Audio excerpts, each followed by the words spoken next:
Uh, well, yeah, not good. Not cool. Um, I, I'm not thrilled. Um, I guess I'm not like utterly shocked and like upset because I was kind of expecting the Bulls were just gonna blow it when I saw the Suns. They were really coming like when the Suns really got that lead in like the middle of the fourth quarter when Durant hit that fadeaway. I'm like, okay, the Bulls are gonna lose this one. The Bulls kept themselves in it after Durant hit that fadeaway, and then they got the lead back and everything. But um, yeah, it really just it's so frustrating to see this, and I honestly think that like people need to start like like I really I hate to say it, but like people really need to start thinking about what sort of offense the Bulls really need to actually be running. Because look, man, like I get it.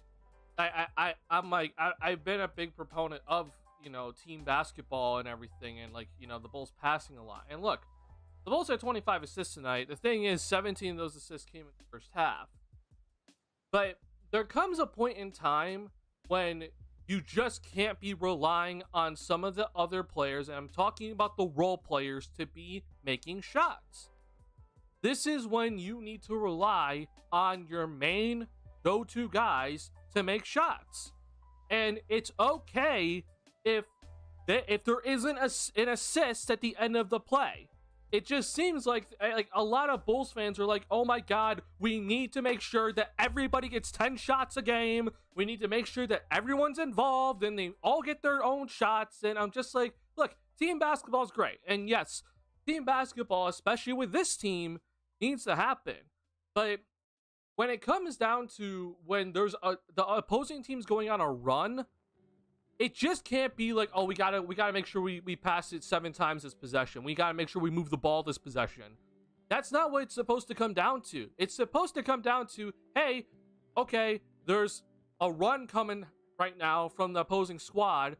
Let's go to the guys we trust the most and let's ride them to make sure that we can stop this run. I say this out of my frustration because Kobe White shot 10 of 14 in this game. This dude was shooting 71% from the field. He only got 14 shots tonight. And while I understand the team basketball is important, this dude had 9 assists tonight. There just comes a point in time where you need to just go use your main guys. And Kobe, in my opinion, when he is this hot, when he cannot miss from three-point land, when he is the guy right now leading the charge of this offense for the entire damn game, he needs to be the guy with the ball in his hands more, and we should not be focusing on so much about, oh, we gotta get this guy involved. Obviously make the right play, but it can't just be about, okay, this guy needs a touch now, or this guy needs a touch now. Like, no. We need to make sure that the guys that are hot, the guys that are our main guys right now, the guys that we suddenly have full faith in now, are the guys that are going to help us get out of a funky, sort of quarter where the momentum has shifted, right? And if you're going to be coming at me and saying like, well, Duncan, the only reason why this Bulls team is even won is because of team basketball, I'm not saying ignore that, but I'm just saying that there just comes a moment in time where the big guys on your team need to be the guys taking the shots. You want a prime example of it?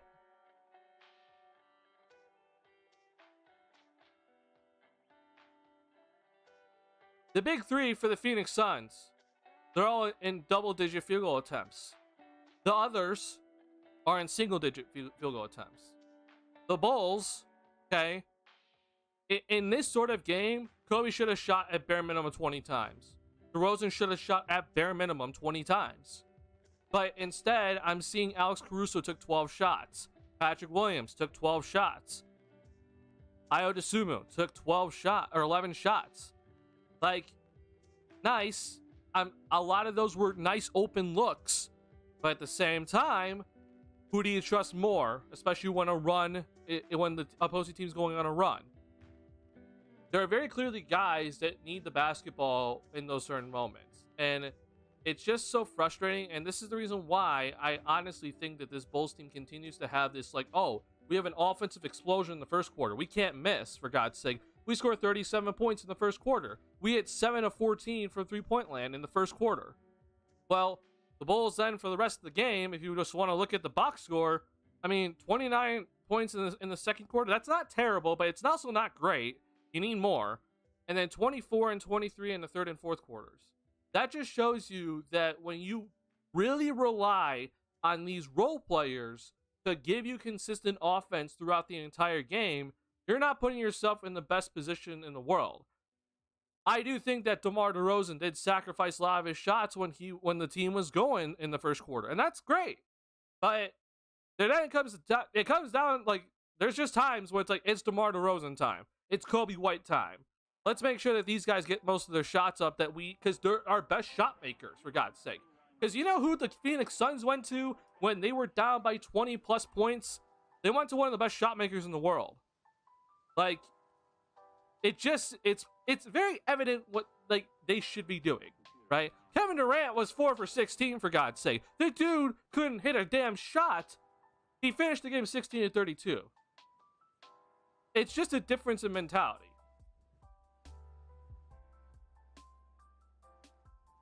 Started watching Vooch brick 3 after 3. Vucevic this season from the three-point line. I did not think his first year with the Bulls, or first full season with the Bulls, could have been any worse from him from 3.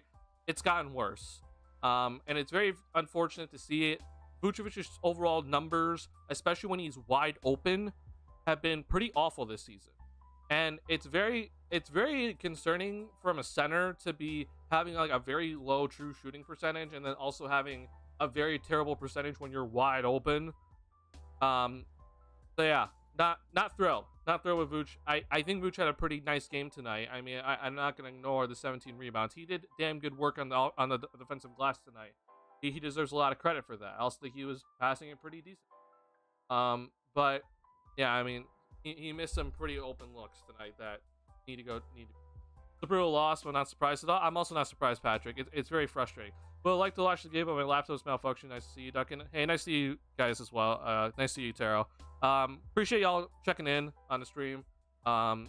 Even after a pretty frustrating loss here. This will not be a long stream. I have work tomorrow morning, so I'm not going to be doing anything long or anything like that. But I do want to have my thoughts kind of just spoken out here, and you know, we can discuss it for a little bit before I go ahead to bed. I'm sure you guys are going to want to do, because we're on the West Coast strips much later. My glasses are dirty. Sorry. Me and Cat tonight, though, oh my god, it's insane. Wanted Kobe 3 at the end, win or loss, I would have been cool with that. So yeah, so let's just make this clear. I'll go over the last play with you guys, because I do think it's something to always look at. Billy Donovan, I've been usually like a big defender of him when it comes to like those like last plays of the game. I think that I've been a pretty decent defender of him, but recently I have to say, man, I'm just not understanding the ideas. One of the things that we have to make sure that we know is that when you're on the road and you're down 2, you typically go for the win, okay? I know a lot of people are always like, well, why don't you go for the 2? Like, like, why don't we tie? It's just because that overtime on the road is hell. It is a very hard thing to do on the road.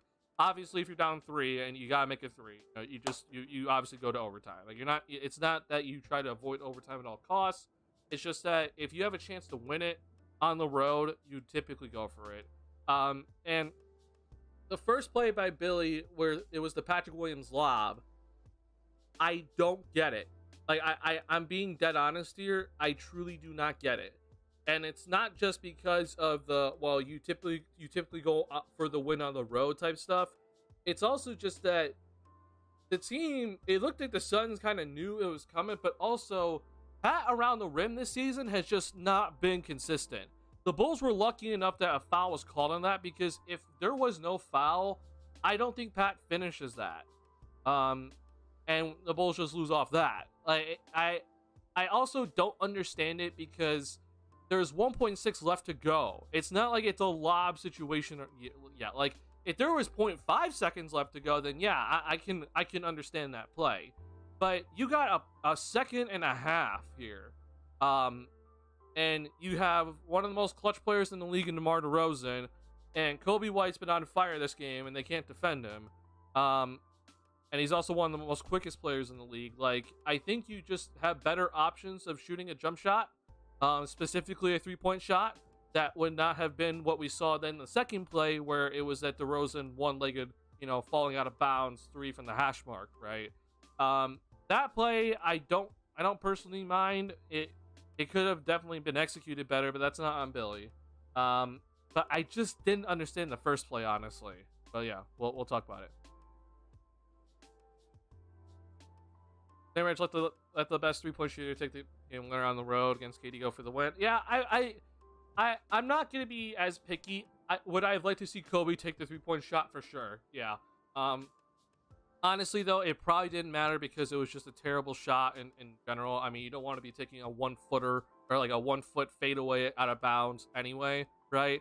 That's just a terrible shot no matter who's taking it. Hell, it could be Steph Curry, and it's just not a good shot. So, it probably didn't matter at the end of the day, but I also would have liked to see Kobe. Will we trade Vooch this offseason? Because I doubt we trade anyone at the deadline.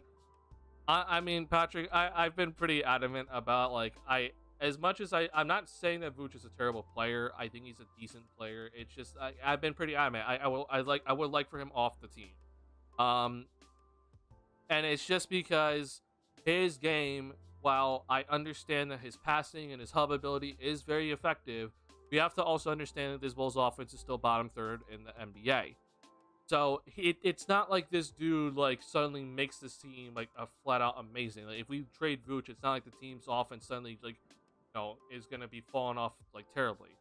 I do think that when Vooch was out, like yeah, there were moments where he was missed offensively. But at the same time, I think that just shows you the lack of roster construction on this team and how much this team needs just better construction overall.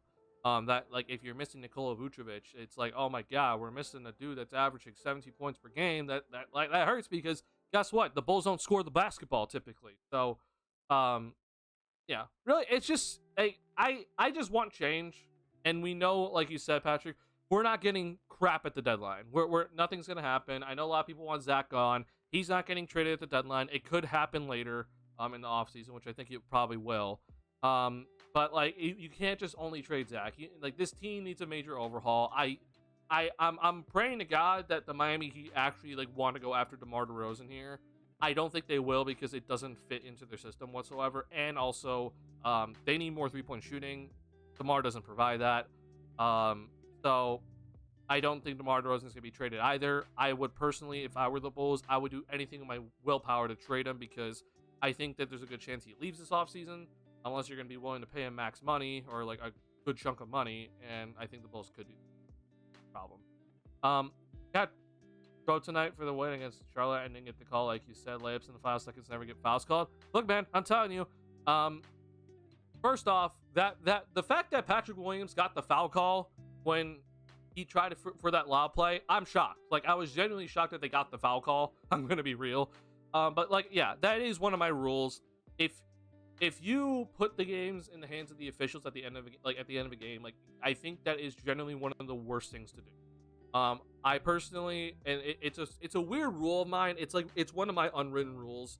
Obviously, like we've seen game winners this season come from a layup on a drive. Like I know that it happens. It's just that I have just seen too many times where I think someone is fouled going to the basket, and the Bulls are down 1 or whatever. And someone drives hard to the basket, and I think they get fouled, but of course, it's the end of the game. Officials swallow their whistle, nothing's called. Bulls lose the game because we decided to drive. I just would personally rather lose on a jump shot, knowing that I gave myself a chance to win the game instead of leaving it up to the officials. Because you don't have full control over that, right? Like you could absolutely get hacked, have no shot to make the shot, and you left the game up into the officials' hand. Yeah, Cat decided to drive. Probably got fouled. Nothing's called. And I know Cat was having a historic performance as well. So even if you're having one of the best performances ever that we've ever seen, you still don't get the foul call. It's just unfortunate how things kind of go in the NBA. Officials were pretty garbage. Can we trade Billy? I'm gonna be real. I don't think this is this is on Billy. I'm gonna be real. This is a team. Tonight was a roster breakdown. Like, I'm gonna be honest. This was not on Billy. Vooch can't be your second or third option. I agree. At this point of Vooch's career, he is genuinely a fourth option. He is a center that if you're gonna have him on your team, you need to make sure that the rest of the four guys are very good defensively. And on top of the fact that, like, yes, you can use him as a nice hub in the middle of the offense, but you should not be relying on him for points. He shoots too inefficiently to be a legitimate option league right now. As, like, you know, for being on a good team and being like a top 3 option, he just is not efficient enough. His own personal scoring, I should say. And I think people don't understand when I say that, like, oh, like, is that being too harsh? Just think about this for a second, okay? Like, we have to make sure that we shift everything correctly in our heads of how we look at, you know, options, right? How we look at scoring options, okay? So, for example, when I go over to points per game this season, okay, Joel Embiid's averaging 36 points per game. He is not the only person that is averaging in the 30s this season. There are 4 other players averaging 30-plus points per game this season. So, number 1 options, as you can see here, and most of these guys I would consider number 1 options, right? I'd probably end it about, like, here-ish. I know Maxi's here, but also I'd include Anthony Edwards, okay? But your number 1 option, at bare minimum, has to be averaging around 27 points, okay? Now, when we factor in, you know, some of the, like, other things, right? I mean, the number 2 option right now for the Philadelphia 76ers is averaging 26, for God's sake. The number 2 option for the Milwaukee Bucks is averaging 25. You know, the first and second options in LA are averaging 25 apiece, okay? Paul George and Kawhi Leonard, they're both averaging 24. Now, it helps when you have, you know, like a third guy that's, like, really, really good, obviously. But for you to, like, be, like, a legitimate team, like, your first option has to be up there, unless your second option is also, like, way up there too. And then your third option, like, they have to also be, like, a pretty impactful player, right? And it just shows you that when I keep scrolling, as you can see here, Vooch is not in the top 50, okay? And you're already looking at guys down here where you're like, hey, so, like, Jeremy Grant is, like, a third option on an NBA, like a good NBA, okay? And he's averaging 21 this year because he's in Portland and they're a terrible team. But, like, other guys down here, like Sabonis is probably a third option. He's averaging 20. Kristaps Porzingis is the third option in Boston, and he's averaging 19. Like, Kobe, for God's sake, this year is averaging more than Vooch. We still haven't seen Vooch, but he's all the way over here in 63rd. And now we've already gotten to guys that are not even all-stars, right? Keldon Johnson is coming off the bench this season, for God's sake. Fred VanVleet, not an all-star, and honestly shouldn't be an option, right? Like, he's a good point guard.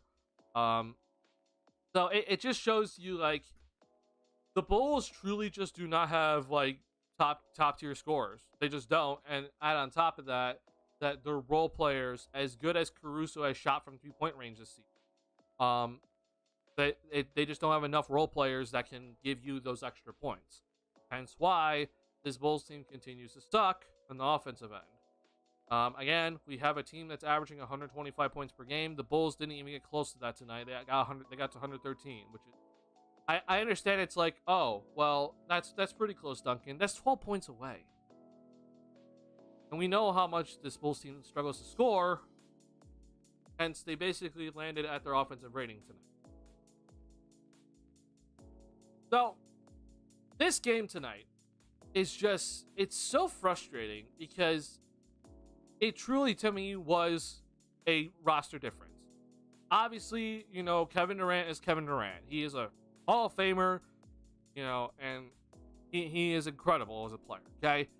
Now, the thing is that we see teams all the time beat a team that has a Hall of Famer on them. And here's the thing that I think is most hurting about this game. The Phoenix Suns' other players, like the others, Devin Booker could not get his shots. Like, he couldn't get space, and he just looked tired.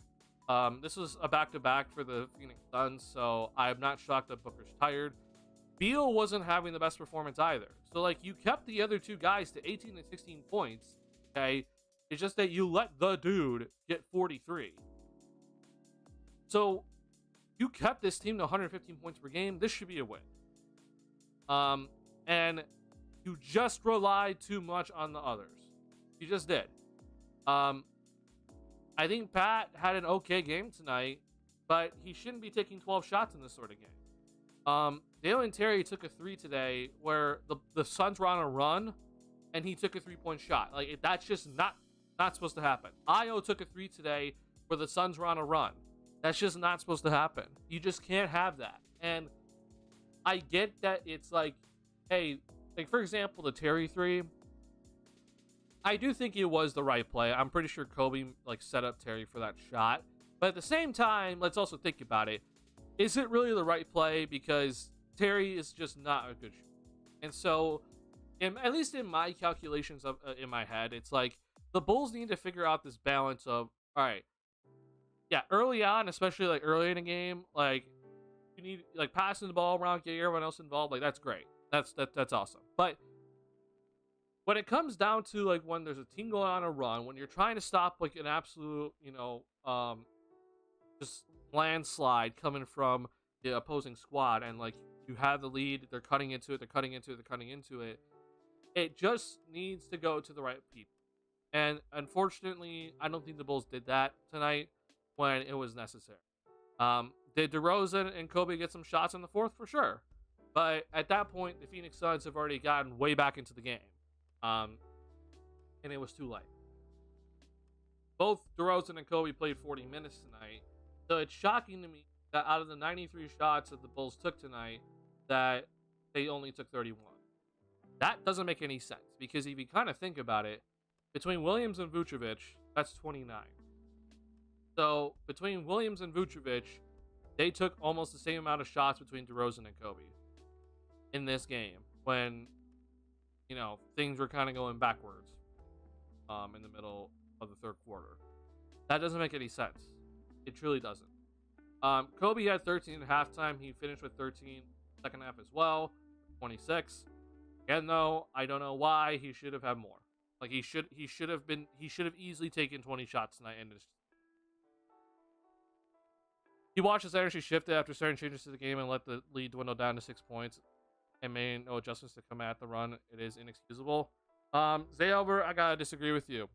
Donovan took an early timeout in the third quarter. After Caruso fouled twice on ticky-tack fouls, but also that's on Caruso. There was a 3-point shot made by Grayson Allen off a pick from Nurkic, and it was probably a legal screen. But Donovan called a timeout immediately. So he saw the momentum shift right there, and he called a timeout. Okay? He then also called a timeout later, closer to, like, 3-minute mark. So Donovan took his timeouts.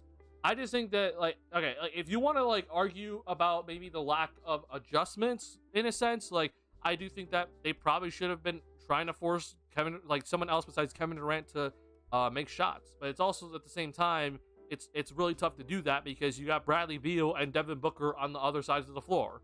You can't double this Phoenix Suns team, or a player on this Phoenix Suns team. It's going to be very tough. But if you want to argue with me that maybe they should have, then fine. But if you're gonna argue with me that, oh, well, Donovan didn't take timeouts when the momentum was shifting, I disagree with you. He took timeouts when the momentum was shifting. He took early timeouts when he saw the momentum was shifting. He was very clear, like, oh, okay, this is a momentum shifter. Caruso picked up 2 early fouls when he probably shouldn't have. He called a timeout quickly. So, again, if you want to argue with me the lack of adjustments, fine. But you can't argue with me about the, he didn't recognize the energy shifting and stuff like that. No, he recognized it. He definitely did.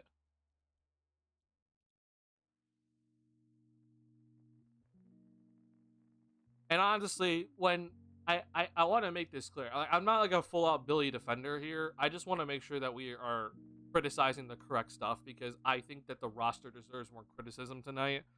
And this is not, I'm not saying that the players, okay? I'm talking about the front office, all right? When I say the roster, okay, that when I say criticize the roster, that's the front office's fault, right?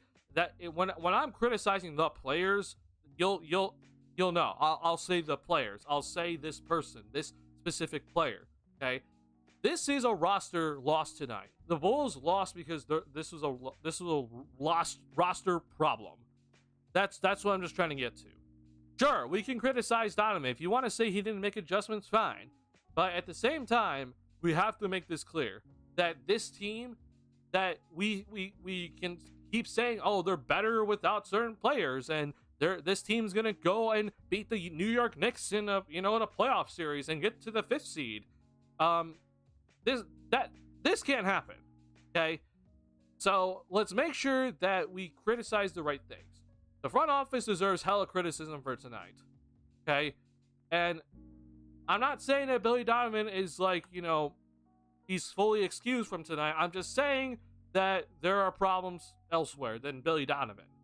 And the other thing too is that if you're gonna tell me that Billy needed to adjust, okay, what adjustment are we talking about then?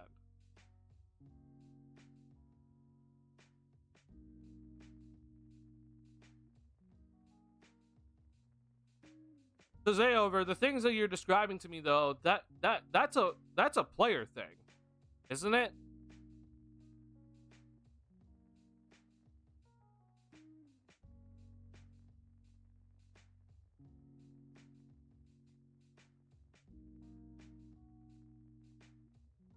Like a coach can't draw up a double team on DeMar DeRozan.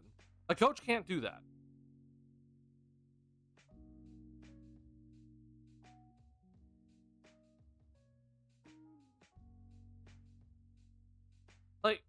Let me explain it to you this way. So you're saying that Donovan needed to draw up a play where he put the ball in either Kobe's hands or specifically DeRozan's hands, right? And then you need to draw up a play where DeRozan is then getting doubled so that he can kick it back out to Kobe. Like that, you're telling me that Donovan needs to draw up a play for that. That's not something that Donovan can do.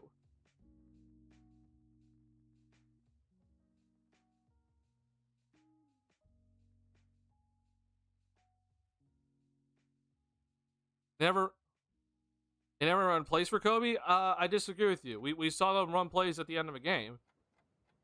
I'm saying that, like, when it comes down to, like, when runs are happening, right? The players need to understand, like, okay, there are guys we got to give the ball to, for sure.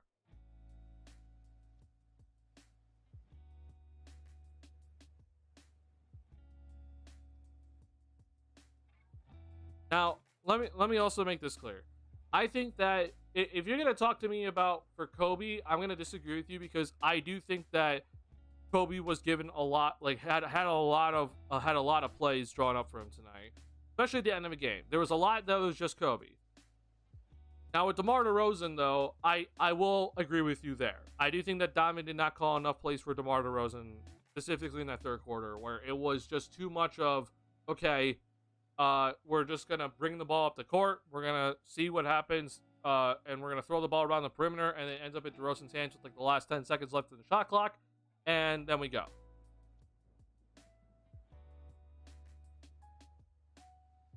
I'll agree with you there, for sure.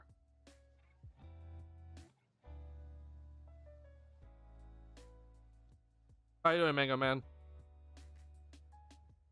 So under certain situations as they come, I mean, yeah, okay, sure. Yeah, during the run, I think, yeah, they could have definitely drawn up more for DeMar DeRozan, yeah. It just also at the same time, this system that Billy has implemented, right, is about making sure we find the open man, making sure that we always make the extra pass. And that's where that's something that I don't know can be coached correctly in a sense where, yes, we need to be playing team basketball, but at the same time, we as players need to recognize when we need to go away from, we need to pass it to everybody in the possession, right? Everyone needs to touch the ball in this possession, right? That's something where I think players need to start recognizing, okay, we can't do that. But at the same time, if Billy wants to run this system, the roster isn't set up for that system. It's just not.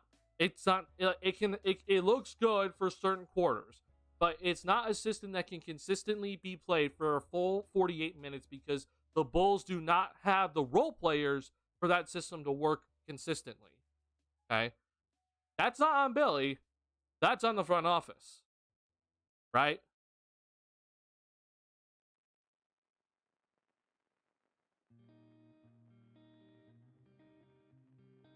They were hard on DeRozan. Hard. Zayover, can you retype that last message? I don't understand it.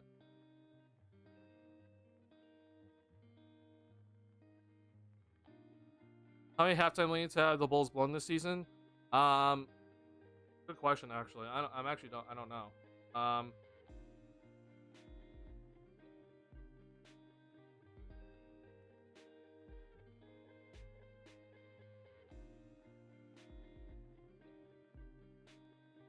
Let's just do a stat muse.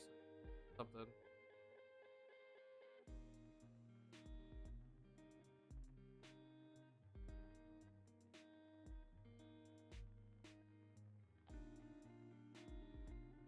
Unfortunately, stat muse doesn't have it, so I can't actually tell you. This is last year.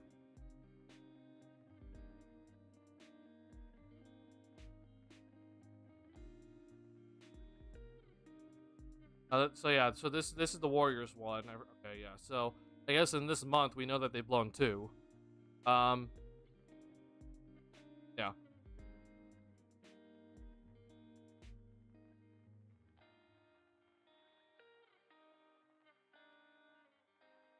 They were attacking DeMar. That was key to success. You're saying that the Phoenix Suns were attacking DeMar DeRozan.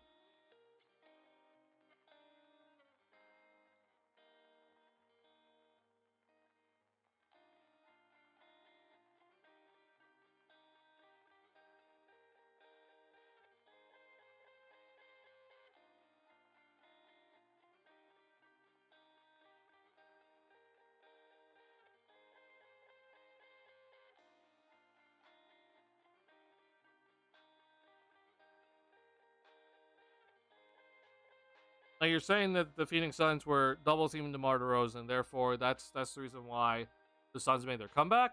Or are you saying that the key to success for the Bulls was recognizing that the Phoenix Suns were double teaming DeMar DeRozan and working off of that?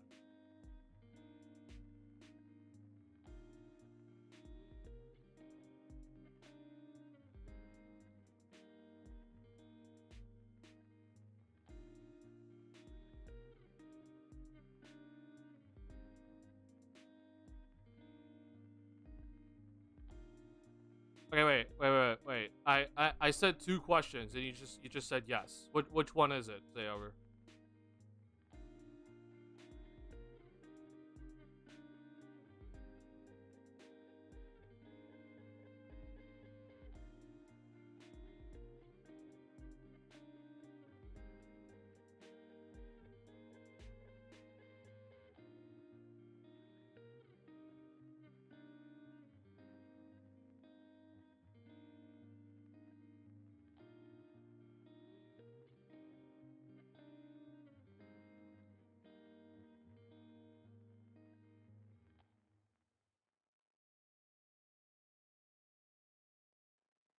So let me explain this.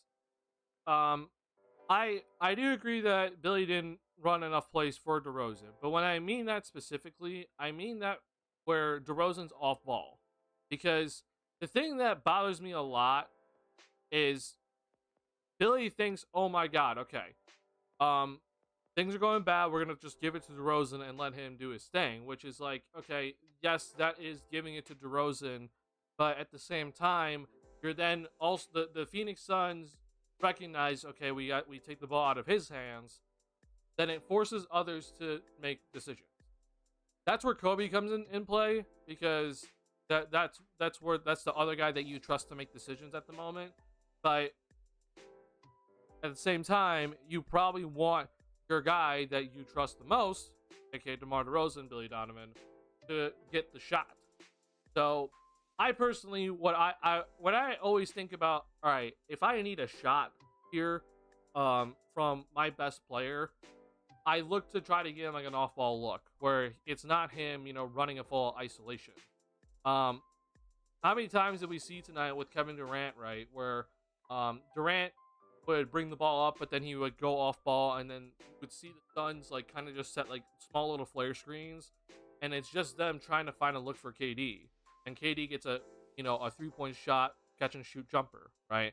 That's kind of how I always imagine things, and so Yes, there are moments obviously to give um, your best player the ball, right?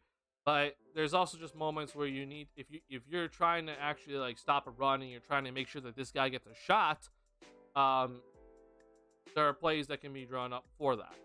And I will agree that I don't think Billy did a good enough job drawing up enough for DeMar. If that's, I think that Kobe was actually given enough plays. Honestly, um, I think the biggest thing, like, at least in my head, so I'm aware that Kobe's off ball 3 point shot is great. The thing is with this Bulls offense, his most important weapon from him is him on ball. I think the Bulls were running a good amount of plays from him in the pick and roll. I just think that it's a combination of a couple things. One, obviously the defense is being more aware of what Kobe is, but number two, I think that Kobe, like, he had 9 assists tonight, and he could have easily had like 13 if guys just had shots. Um, it, this might also be like a maturation process for him to understand that, all right, well, we're having a struggle moment. I've been making the correct play, right, for our teammates, and I'm making the extra pass, but they're just not hitting the shot. This is where I need to start looking for my own shot. Um, and I think that maybe during that little run when the Suns were kind of coming downhill on us, that he could have been looking shot a little bit. It's tough though because it you don't want to ruin the flow of the offense, right? And you don't want guys to get disengaged from the game. It's just kind of how it goes. I just think that like it's just a perfect dichotomy of how things are kind of run. Because if you look at, for example, this box score, right? Um, the Phoenix Suns had most of their shots taken by 3 players, but yet they had 32 assists. Like, that should just show you that this whole idea of saying that ISO ball is bad or giving it to your star players and letting them do most of the work is bad is just a terrible argument by Bulls fans that they have made up to, find ways to be upset at the team. Okay. The problem with this Bulls team is not the isolation. Okay. Like, I don't want people to like continue to keep saying that because it's always like too much ISO ball, too much ISO ball. It's just not true. Okay. There are times definitely where I do think that DeMar DeRozan is isolated too much. I agree with that. But the thing that bothers me the most is that when I hear that the Bulls isolate too much, it's just not true. The Bulls don't isolate. They straight up don't as a team. Okay, if you're wondering about the 2 isolation players for this team, DeRozan isolates 13% in a game, which is very low, and he's not having the best season in terms of his isolation. Zach, about the same. It's a pretty terrible year for Zach in isolation. Okay, compared to the other teams, I mean, Harden way up high, Luka way up high, Jason Tatum way up high.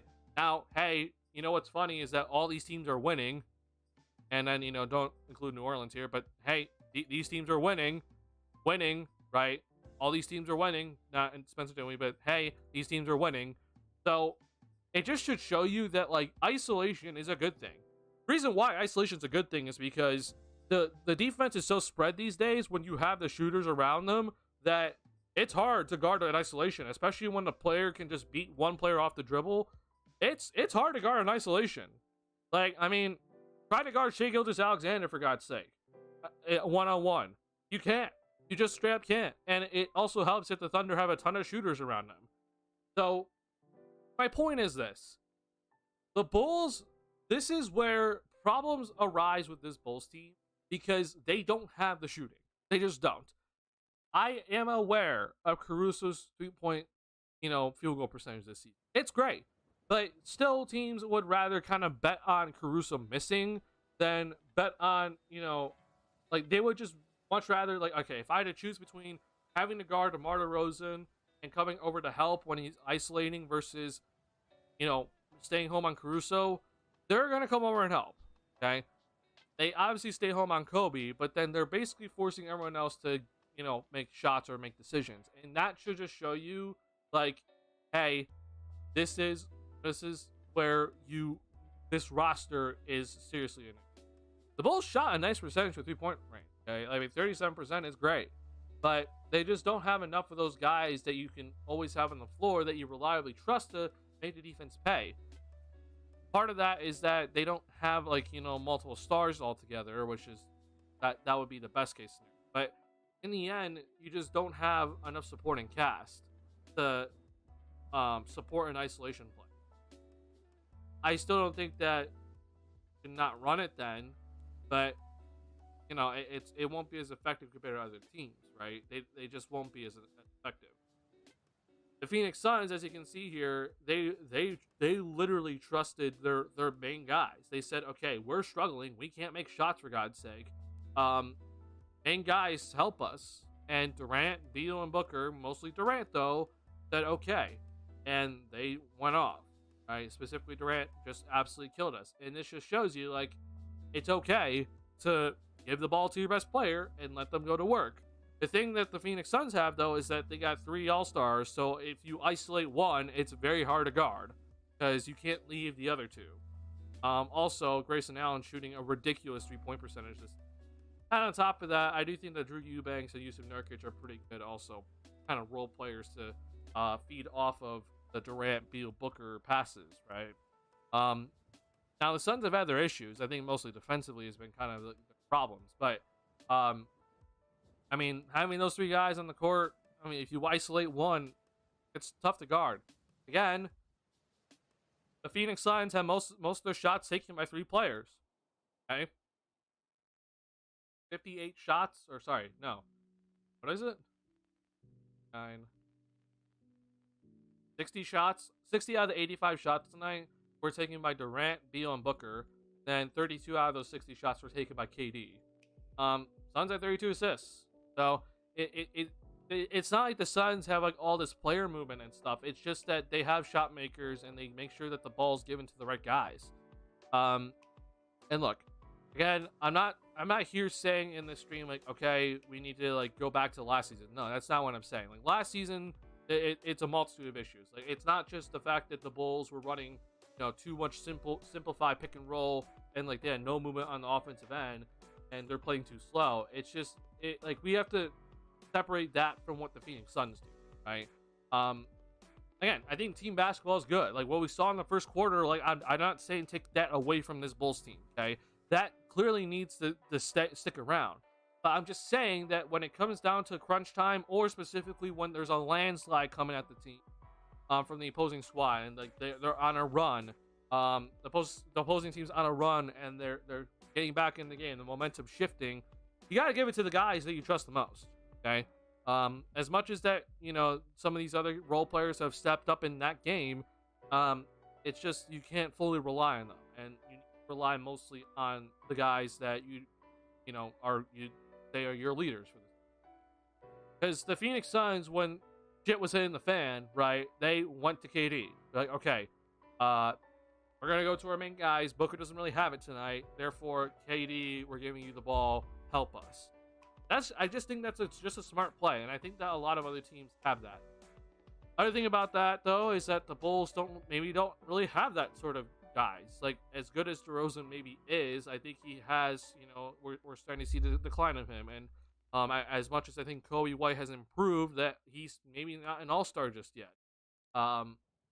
Which kind of shows you the serious roster construction of it. In the end, I'm still saying that this is more of a roster loss, okay? Because the Bulls have the only way for this Bulls team to win is if they get everyone else involved, right? And they have the others that everyone else makes shots. Well, the thing is that these others that in the system you're trying to run, they're just not consistent enough throughout a game. I mean, Caruso hit most of his 3-point shots in the first half, right? He hit 4 of his 5. He then he only made 1 for the rest of the game and missed a good chunk, okay? So it just shows you the roster construction is a serious issue. We've said it from the beginning. I think we all kind of know.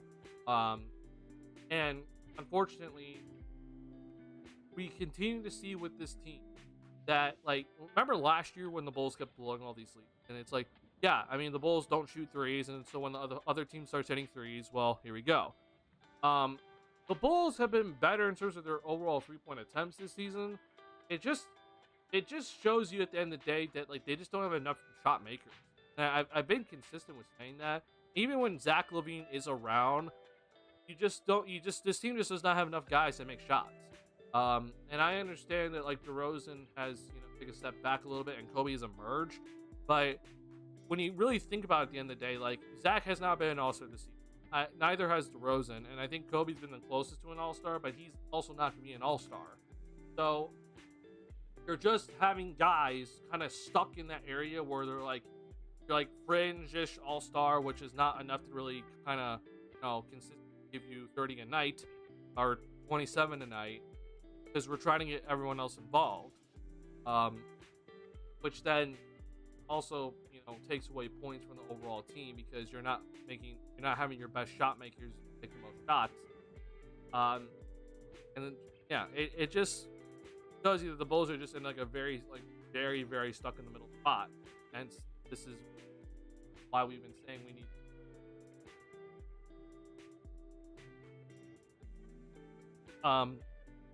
In this game, I mean, you could argue it's the defense that the Bulls, stop playing defense. But the biggest thing, at least in my head, when I look at when the Bulls start to lose, right, a lead, I'm always looking at this number first. Like, if, for example, if the Phoenix Suns went off for 45 points in the third quarter, then yeah, the defense was absolutely crap. But 32 and 34-point quarters in the NBA are just normal nowadays. What's not normal is the 24 and 23-point quarters that the Bulls had in the second half. And that, to me, shows you that the Bulls rely too much on their defense to generate offensive points, but also that their offensive production is just too inconsistent. So yeah, they've had nice moments where they're shooting a lot more threes. The ball's popping around and guys are all involved. But what's more important here is that this team, they have the right guys taking shots when it's necessary.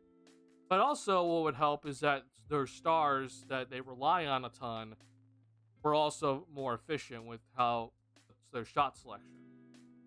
I mean, I know Vooch shot 52% from the field today, but I think it's just kind of telling that Vooch took the same amount of shots as DeMar DeRozan took today. He made one more shot than DeRozan did. They both only made 1 3. DeRozan had 2 more points than him, and he made 1 less shot. Obviously, he hit 4 free throws, but like it's just kind of telling, right? How some of the guys that we rely on are just not efficient players. So that's out of my tangent. I'm frustrated with this game. I'm not screaming at my TV though, like you maybe expecting me to, because I just kind of was like, oh, the Bulls are gonna lose it after they gave up. Like once the Suns took the lead in the fourth. Bulls made it close. I give credit to Kobe and DeRozan for down the stretch. They made some major buckets, especially DeRozan, the last 2 buckets of Bulls. But the team obviously let the Suns back in. The whole when Drummond pushed Eubanks thing, I just thought was completely unnecessary.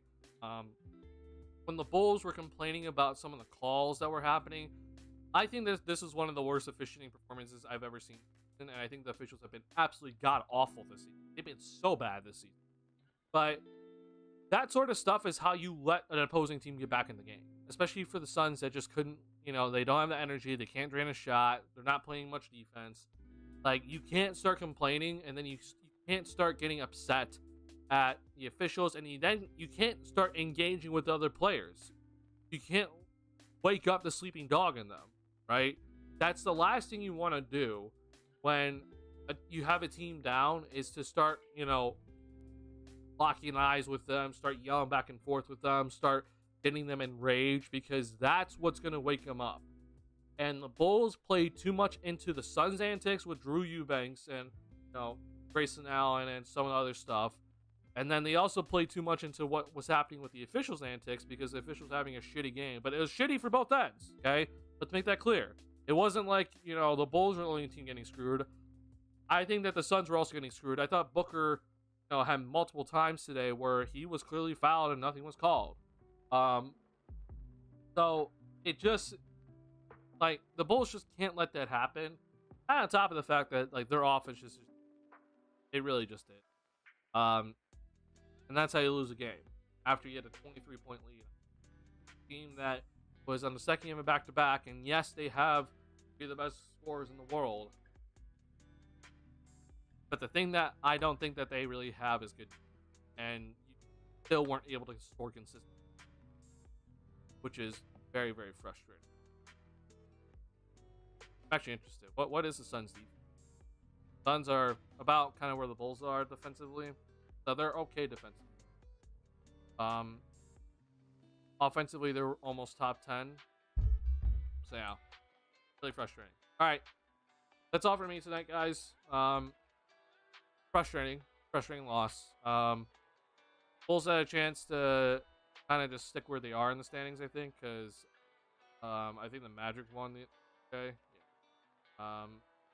Oh no, they actually lost. So Bulls could have moved up a little bit, but instead we're 2.5 games back.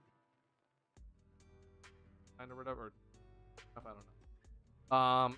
But that's it for today. Bulls will be getting 2 days off and then facing the Lakers on Thursday. Levine is supposed to meet up with the team. I seriously doubt he plays. So we'll see what happens there. I'm gonna guess the Bulls had the back-to-back with them after. They don't actually. So Bulls are gonna be facing the Lakers. We'll see if LeBron's gonna be healthy for this because LeBron's not playing tomorrow.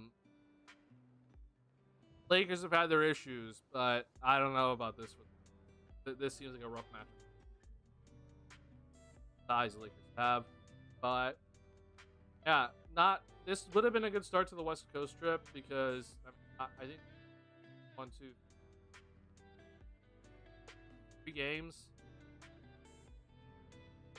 I would have liked to have seen 2-1 because I think you beat Portland, but now I think you're fighting for 1. Try to win this game in LA. That would help this Bulls team. All right. Thank you all for hanging out with me tonight. Thank you for all the likes. If you have not hit the like button on the stream yet, please do. It helps me out a ton with the channel. Yeah, and then we'll see if I stream on Thursday. It's really late. So I might not stream because it's so late. But I don't know what day. But yeah, I don't know when I'll see you guys next, but I'll see you. All right, peace out, y'all.